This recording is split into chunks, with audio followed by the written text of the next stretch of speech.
ဒေါက်တာဒီဆေးရုံမှာလေတရေရှိတယ်ဆိုဘာတရေမှမရှိပါဘူးဟာကျွန်တော်ဘေးကဂရင်ကအဖွားပြောတော့ဒီဆေးရုံမှာတရေရှိရဆိုဟဲမရှိဘူးလို့ပြောနေလေတော်တော့ဆက်မပြောနဲ့တော့ဟာဒေါက်တာရုပ်ကြီးကဘာဖြစ်နေရလဲဘာဖြစ်ရမှာတော့နင်ဘေးကဂရင်မှာလူနာတယောက်မှမရှိတာဟဲ့哎呦我的妈！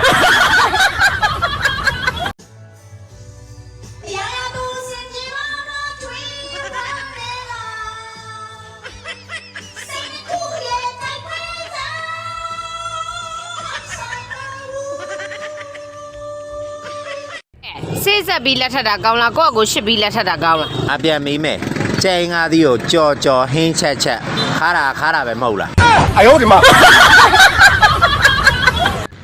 ဒီနေ့ညတော့နောက်ဆုံးမမိမကြီးနောက်ငါဒီလိုမကောင်းတဲ့အရက်ပြရတယ်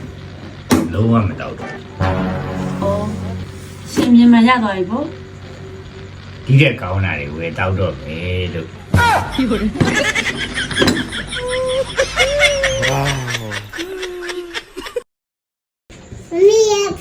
ဆုံးမလိုက်ဟင်မမေဖေဖေဘာလို့ဆုံးမမှာတော့ဖေရလူဆိုးရှိတယ်ဟမ်ဖေဖေကလူဆိုးကြီးဘာကိစ္စဖြစ်ရမှာလို့တော်ကြီးရဲ့ဖေတော့လူဆိုးရှိတဲ့ရဲ့哎呦我的妈ဖေဖေလည်းနဲ့ဆုံးမလိုက်ရောဖေဖေကိုသမီးပဲဆုံးမလိုက်နော်သမီးဆုံးမလာလို့တော့မလာလို့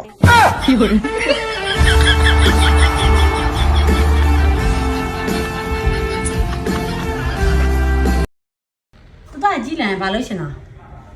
လေမှုလို့ရှင်။အိုငါကလေမောင်းကျင်တာလား။ဖေဖေကပြောတယ်ဒီမလေးရရှောတယ်တဲ့။အော်မင်းတို့ဒီအားတိုင်းပြောတယ်ပေါ့။စိတ်မကော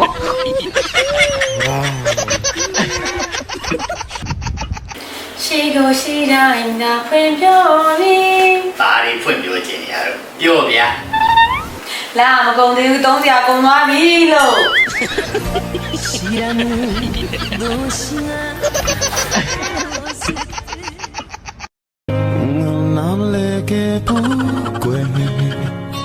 ဒီလောက်နားလေအောင်ရှင်းပြနေရတော့မှနင်နားမလဲဘူးဆိုရင်လေဒီတစ်သက်နင်လိုကောင်10နဲ့ပြန်ချင်နေရောနဲ့အောင်မှလည်းမဟုတ်ဘူး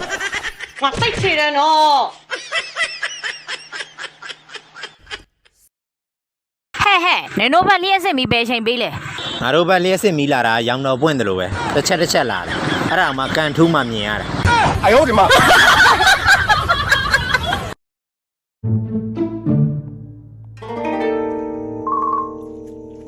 ဟာအစောကနေထမင်းနေစားတာလေအခုနိုးနေထက်စားပြန်ပြီမွေးဖားပါလားကျွေးမှာပေါ့ဖေဖေရဲ့ကျွေးချင်မမွေးနဲ့စိတ်မကော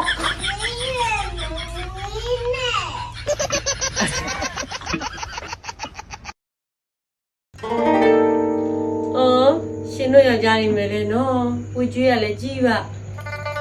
ဟာဘာအောင်မပြောချင်တာတလောက်ခါတူပြီးအပယ်ကြမဲ့အရက်သေးစားတွေစီတီကြီးပေးပြီးဝဲတောင်နေရလေ